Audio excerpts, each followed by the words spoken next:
Kemudian dengan mendaftarkan seluruh pekerjaan dan membayar iuran secara rutin, perusahaan turut menjamin kesejahteraan karyawan tadi, lingkungan kerja yang produktif, kemudian aman, sehat, pekerja yang bekerja tenang, keluarga sudah dijamin jaminan kesehatannya sehingga bisa produktif, loyal, dan ya mudah-mudahan kan usahanya juga berjalan dengan baik gitu ya di penghasilan meningkat harapannya ya Mas ya. Halo Sobat Tribun Tangerang, kembali lagi bersama dengan saya Joanita Ari dalam program wawancara khusus. Kali ini saya kedatangan tamu dari BPJS Kesehatan 3 Raksa Kabupaten Tangerang. Dan bersama saya sudah hadir narasumber kita, Bapak Farhan Ferdiansyah. Apa kabar Pak? Baik Mbak Jos. Sehat ya Pak ya? Sehat alhamdulillah. Alhamdulillah. Baik, Bapak Farhan ini adalah Kepala Bagian Kepesertaan BPJS Kesehatan 3 Raksa Kabupaten Tangerang. Betul ya Pak ya? Iya, betul. Sip. Sekali, Mbak Jo. Kita ngobrol-ngobrol ya Pak terkait Badan Usaha Patuh Pekerja Sejahtera. Apaan nih ya? Apaan nih ya? Langsung aja ya Pak. Siap. Baik Pak Farhan, pertama-tama nih bisa dijelaskan nggak sih apa yang dimaksud tadi itu Ya. Badan Usaha Patuh Usaha dalam patuh. konteks program JKN? Silakan Siap. Pak. Ya baik. Dalam program JKN itu kan ada berbagai segmentasi peserta ya Mbak Jo ya. Ada yang kemudian PPU yang dibayarkan oleh pemerintah, penerima bantuan iuran, kemudian ada salah satunya adalah peserta penerima upah. Nah, peserta penerima upah ini dibagi dua nih. Ada yang penyelenggara negara dan bukan penyelenggara negara. Nah, di dalamnya itu adalah badan usaha. Seperti kita pegawai swasta di perusahaan-perusahaan. Nah, itulah yang disebut dengan badan usaha. Nah, terus kemudian badan usaha patuh itu seperti apa sih? Nah, badan usaha patuh itu adalah badan usaha yang berusaha untuk memenuhi kepatuhan regulasi dari pemerintah. Nah, salah satunya apa adalah mendaftarkan seluruh pekerjanya. Mendaftarkan seluruh pekerjanya beserta anggota keluarganya, karena untuk segmentasi peserta PPU itu termasuk tanggungannya yang dijamin pasangannya, suami atau istri, dan 3 orang anak maksimal. Nah itu kemudian membayar iuran dan tepat waktu. Nah itu yang menjadi penting. Yang menjadi mendasar juga adalah melaporkan data dengan sebenar-benarnya. Akurat gitu ya, akurat. Mas? Iya, Pak, ya? Karena jangan sampai nanti badan usaha melaporkan gaji, sebenarnya gajinya ada 15 juta, tapi dilaporkan ke kita adalah 5 juta misalnya. Nah itu adalah bentuk ketidakpatuhan yang selalu kita monitoring, awasi. Nah, jika itu semua terpenuhi, maka dikatakan badan usaha itu tersebut kemudian patuh gitu. Jadi yang dimaksud dengan badan usaha patuh itu adalah itu tadi, badan usaha yang bukan hanya menggugurkan kewajiban mendaftar, tapi mendaftarkan seluruh pekerjanya, terdaftar anggota keluarganya, patuh membayar iur, dan melaporkan data dengan sebenar-benarnya. Seperti itu. Jadi ketika perusahaan patuh, tujuannya adalah untuk pekerja jadi merasa aman. Pada saat bekerja, pekerja aman, keluarga dilindungi, sehingga loyalitas, motivasi kerja, produktivitas juga bisa berdampak kepada perusahaan. Seperti itu. Oke, keren banget. Baik Pak, nah setelah tahu nih makna dari Badan Usaha Patuh yang tadi sudah dijelaskan panjang kali lebar kali tinggi gitu ya Pak. Tentunya kita juga pengen tahu nih lebih detail lagi tentang pekerjanya nih kayak gimana ya Pak ya. Oke.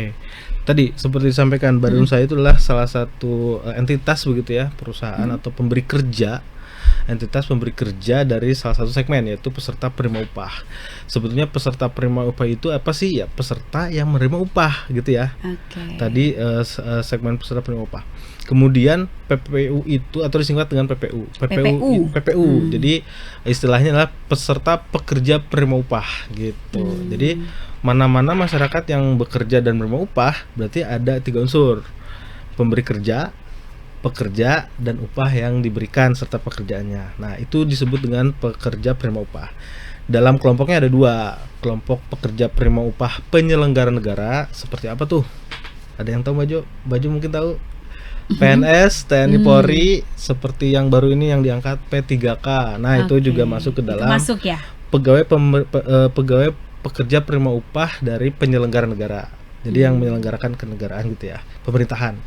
Kemudian yang pekerja penerima upah non PPU, yaitu itu tadi BUMN, BUMD, pegawai swasta.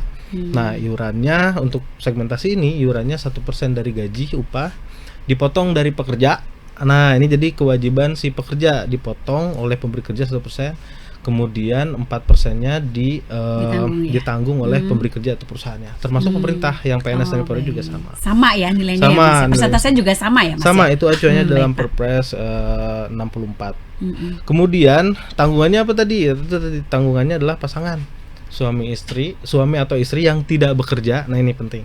Suami, istri dan tidak bekerja. Kemudian anak 1, 2, 3 yang di bawah 21 tahun. Oke. Di atas 21 tahun sampai dengan usia 25 tahun masih bisa ditanggung asalkan Ada syaratnya melaporkan surat keterangan kuliah setiap tahun. Ini penting nih. Baik. Banyak sekali masyarakat pekerja penerima upah yang anaknya kuliah lupa untuk melaporkan surat keterangan kuliahnya ke kantor kita. Melalui apa sih? Melalui tadi Pandawa 08118165 Yang di WhatsApp tadi ya. Yang di ya, Pak, WhatsApp, ya? betul, seperti Baik. itu. Baik Pak, kalau begitu nih ya, selain soal iuran tadi nih, tentunya pekerja juga punya dong hak dan kewajibannya gitu ya Pak. Nah, Nah, ya apa aja nih hak dan kewajibannya? Kewajiban pekerja dalam ya. program JKN-nya Betul, ini kalau nih. hak dan kewajiban kita harus bacakan nih karena saya tidak boleh menambah dan mengurangi ya. Oke, silakan. 1, haknya mendapatkan identitas sebagai bukti sah untuk mendapatkan pelayanan kesehatan atau disebut dengan kartu KIS digital. Oke, didorong juga untuk masyarakat meregistrasikan atau login di dalam aplikasi Mobile JKN. Kemudian memperoleh manfaat dan informasi hak dan kewajiban sesuai dengan prosedur. Salah satunya ini kita sampaikan di dalam kegiatan ini ya, informasi hak ya. dan kewajibannya. Baik. Kemudian mendapatkan pelayanan kesehatan di Paskes yang kerjasama dengan BPJS Kesehatan. Kemudian menyampaikan keluhan, pengaduan, kritik, saran, lisan maupun tertulis ke kantor BPJS Kesehatan atau melalui kanal yang tersedia. Kemudian memperoleh perlindungan untuk keluarga yang telah didaftarkan sebagai peserta JKN. Itu haknya tuh. Lantas kewajibannya apa sih? Ini penting nih, kewajiban pekerja gitu ya. Melaporkan perubahan data. Apa sih perubahan datanya? Pindah alamat, berubah nomor telepon, alamat email. Mohon maaf mungkin baru menikah, baru punya anak, atau mungkin bercerai, ada yang meninggal, itu dilaporkan segala bentuk perubahan datanya. Yes, betul. Baik. Kemudian termasuk melaporkan perubahan paskes tingkat pertama gitu ya, jika mau berobat pindah wilayah.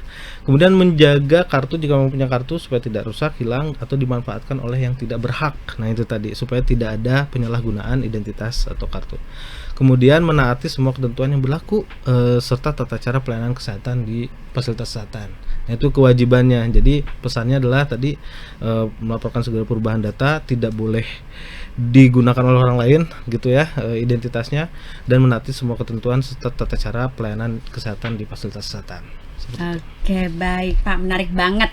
Tapi nih tentunya ya, di lapangan nggak selalu mudah dong kan? Yes. Nah, kemudian gini, dalam pelaksanaannya nih ya Pak ya, apa aja sih tantangan yang dihadapi oleh BPJS Kesehatan dalam mendorong kepatuhan badan usaha ini? Badan usaha ya, siap.